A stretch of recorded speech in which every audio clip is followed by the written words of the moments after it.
Apakah merokok dapat merusak jantung? Merokok adalah faktor risiko utama penyakit jantung dan pembuluh darah yang dapat menyebabkan penyempitan pada pembuluh darah jantung dan otak.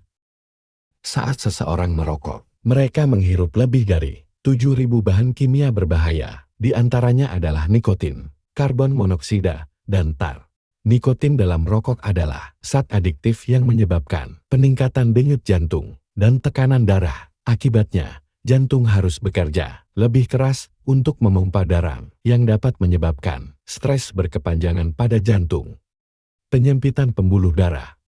Rokok mengaktifkan sistem inflamasi peradangan badan, meningkatkan aktivitas pembekuan darah, memudahkan terbentuknya plak di dalam arteri. Plak adalah endapan lemak, kolesterol, dan zat-zat lain yang menumpuk pada dinding pembuluh darah, disebut dengan plak aterosklerosis. Seiring waktu plak ini akan menyebabkan penyempitan pembuluh darah, sehingga terganggu aliran darah ke jantung.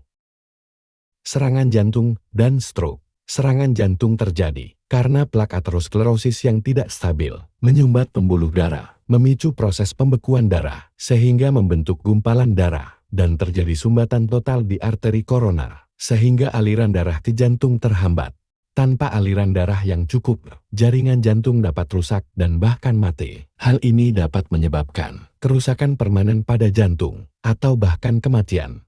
Selain serangan jantung, merokok juga meningkatkan risiko stroke. Stroke terjadi ketika aliran darah ke otak terganggu, dan merokok dapat menyebabkan pembentukan gumpalan darah yang dapat mencapai otak. Ini dapat mengakibatkan kerusakan otak yang serius atau bahkan kematian.